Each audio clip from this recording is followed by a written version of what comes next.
Hi everyone, this is Dana, and I'm here with Marcella, who is at Marcella Piper TE on Twitter. And we, of course, are still working hard on the hashtag CDC whistleblower campaign. We just passed 800 million, or about to, have to check. And then we're on our way to hashtag break a billion. And the whole time we are filling the hashtag beat one less, just the letter B, the number one, and less, because it's the shortest hashtag we could come up with in order to fill it for all these vaccine references for you. You can also go to b1less.com, and it has all the references that you will ever need, and we're adding on a daily basis with tiny URLs for stuff. So right now we're at tinyurl.com/measles7, which is this Vax Truth article that Marcella wrote. So Marcella, tell us what this is. This article is about the latest developments in the measles outbreak that originated at Disneyland in the week before Christmas, 2014. And what the latest development is, as of today, this is Monday, actually Martin Luther King Day, which is Martin Luther King Day, which is pretty significant, I think, with what we're going to talk about. But so there are now 51 reported cases of measles in several different states.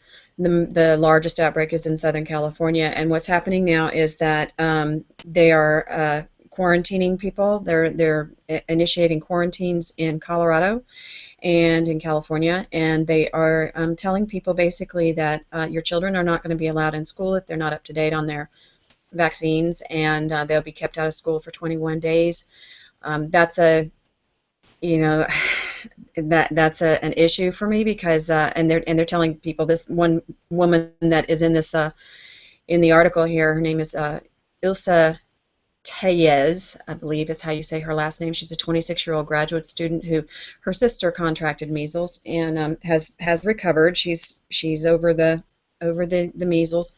Ilsa has been told that she has one of two options. She has to choose one of two options. She can either get the measles vaccine, the MMR vaccine, which she has not had, or she will have to be quarantined for 21 days. And if she doesn't comply with one or the other, then she's been threatened with citation. And it's this threatening behavior that is so problematic for me, because the problem is that first of all, she's already been exposed. So to put her in the position of having to go get the measles vaccine at this point after she's already been exposed, there's no evidence that would do anything in the first place, other than possibly damage her immune system and make her more vulnerable to catch the measles, since it is a live virus vaccine.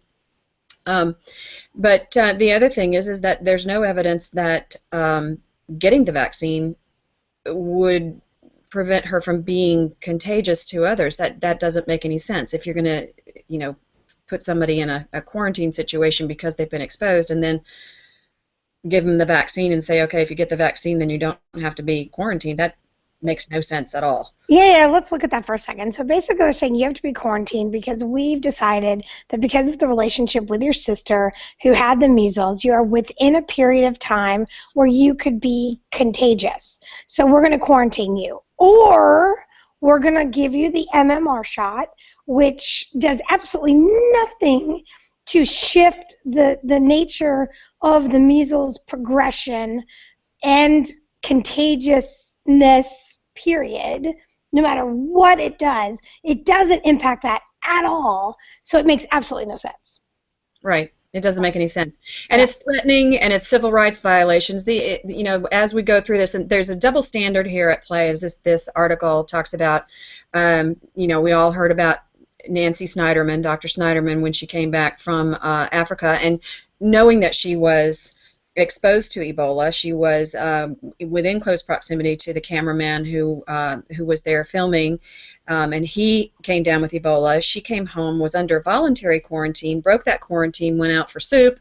Was not, to my knowledge, did not receive a citation, was not threatened with jail time. Of course, at this point in time, there was no vaccine for her to receive for Ebola, but So I don't think that was a major issue. But the whole thing is that this is a double standard, and Totally.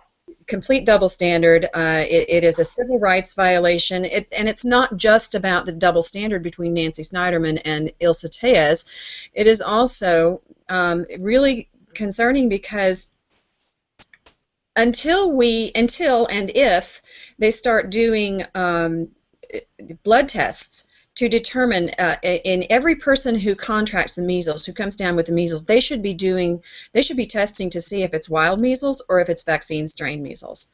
Because as this article talks about, there's horizontal transmission of measles. Some people refer to that as shedding. It is a live virus vaccine.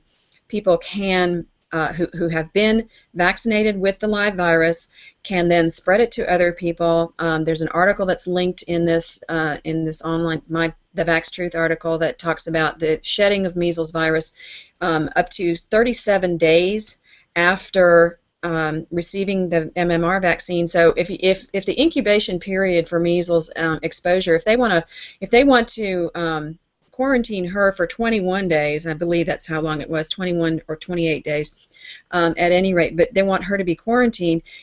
Yet we know that the measles virus can cause horizontal transmission. I mean, the measles vaccine can cause horizontal transmission of measles to others for up to 37 days. So unless you're going to just be honest about the fact that this is a civil rights violation of people who are refusing the vaccine, then you need to also be quarantining people who are getting the who are getting the MMR vaccine, because we know that they can shed it as well. So, and then the article that you've just pulled up there now, measles outbreak traced to fully vaccinated patient for the first time. One of the things that we're hearing from the doctors who are going on television and in the newspapers about this is that part of the reason why people who were vaccinated may be contracting measles is because maybe they didn't get both vaccines, they didn't get both doses. That was happening when the measles vaccine came out, the live measles vaccine came out in 1968. And it was developed. The first vaccine was in 1963, but that one was not what they refer to as a live attenuated virus, and as we know, that's a misnomer. But anyway, that vaccine came out in 1968. It was used. People just got one vaccine, one dose of the vaccine, and there were still sizable outbreaks in populations that were quote unquote fully vaccinated. So and what they found was that 5% of people did not develop any kind of immunity after one dose of the MMR vaccine. So they started giving everybody a second dose of the MMR vaccine, and now the CDC schedule is for the first dose to occur between 12 and 15 months of age, and the second dose to occur between 4 and 6 years of age.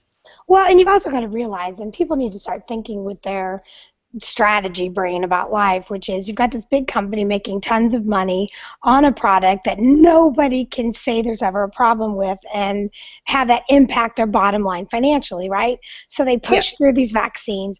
They have zero motivation to try to make them bigger, right? Darn. It's not working. Not working, yeah. Well, and I want to finish that thought, Dana, if I may, about the woman that was determined in the 2011 outbreak. There was a 2011 outbreak in New York, and the woman who was eventually found out to be the quote-unquote ground zero patient, the first one to spread this outbreak, she was a 22-year-old theater worker who they didn't quarantine her because she was thought to be safe because she had 2 doses of measles virus, measles vaccine. She was vaccinated according to the CDC schedule, and she was the one who was spreading the measles. So if she was the one who was spreading the measles, then there's certainly a very strong suspicion that what she was spreading was vaccine strain measles, and that's where she got it from, and they didn't quarantine her. So and by the way, that was an outbreak of 88 people who developed measles as a result of this ground zero patient, fully vaccinated, and none of them died.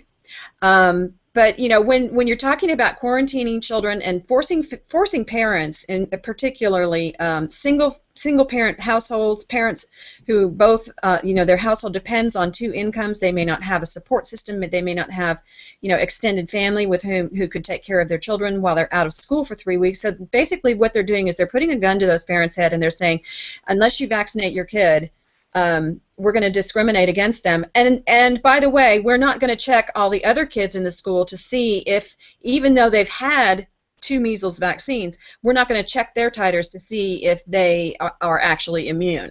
That's discrimination. That's a civil rights violation. Well, and this whole titers thing, I mean, I'm always amazed by how little information we have about right. Stuff Titers, that we what could is a titer have. anyway? Is that going to does that prove anything? Does a titer prove immunity? No, it doesn't. Well, but when all the research that projects onto us that a vaccine is effective, it's all based on titers. So if we then test the population and 80% of us don't have titers, then what the heck are they going to do with that data point? Why are we doing it in the first place? Right. Totally, but they're never going to look for that. So you just keep having to see that they keep bouncing up against their own propaganda. I really quickly want to play this clip because I noticed it's only 37 seconds, and I think it's so... And look, this is one time. Forget the conspiracy. Listen to our government agencies. These guys are telling the truth. I have a boss who's asking me to lie. You know, there's no conspiracy here, folks. Oh my God, I cannot believe we did what we did. Just get your damn vaccine. All right, thank you, doctor. Thank you.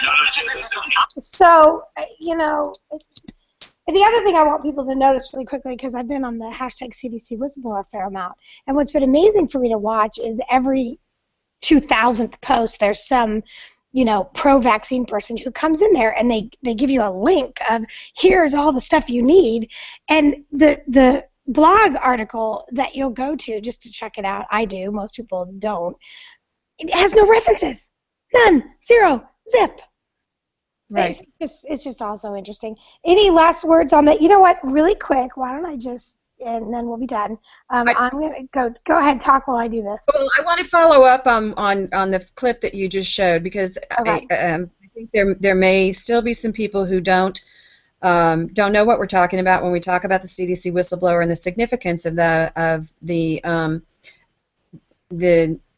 voice in the video there. That's Dr. William Thompson, who is a CDC scientist in the vaccine research group, admitting that they eliminated data and broke the protocol, the study protocol, which is fraud, after the data had been collected, after the data had been analyzed, and they broke their own study protocol in order to hide the fact that they found a 236% increased risk of autism in African American males who were vaccinated with the MMR vaccine prior to the age of 36 months. The CDC, as I already said, the CDC vaccination schedule recommends vaccinating all children with the MMR vaccine between 12 and 15 months of age. So that means all children. And they found it wasn't just for African American males. That was the highest increase, was in African American males. But they found across the board an increased risk of autism from MMR vaccine prior to 36 months of age. Now, when the reason that has not, why hasn't that come out yet? Well, that's what the whole CDC whistleblower thing is about on Twitter. There's a media blackout. There's a lot of money involved. But for people to say that there is no research, there's no credible research. That's the phrase that is often used by pro-vaccine people, is there's no credible research that shows a link between MMR and autism. That's absolutely not true. There's plenty of research, and for the CDC and for pro-vaccine people to be citing the research done at the CDC as credible at this point in time is absolute nonsense. And then I just pulled up quickly, aluminum-induced entropy in biological systems, implications for neurological disease. And this is one of those, oh my goodness, research articles from someone at MIT that has pulled all the research connecting basically autism with aluminum exposure and some other things. So the idea that there's no credible data is just completely ridiculous. And then before we end, I was showing you a Mercola article, which is just tinyurl.com, measles 6, and it talks about how they just think that the measles vaccine is incapable of preventing outbreaks. And then we talked about this, so let's go. p1less.com is the shortcut for the motherlode of links that we add to every single day as we find things. And there's a whole measles cluster here somewhere, or there will be soon. Yeah, we haven't even put the measles ones on there. Look at that. So thank you for, I know we got to get on it. So thank you. Have a great day today. Keep up the great work on hashtag CDC Whistleblower. Remember to always use hashtag CDC Whistleblower. Always try to use a visual whenever possible. Use like a please retweet or some kind of request, and tag someone new with a lot of followers. Anything else, Marcella? Stay safe, stay well, take your cod liver oil, and don't freak out. And if someone tries to tell you you're doing it wrong, that means you're doing it right. Bye.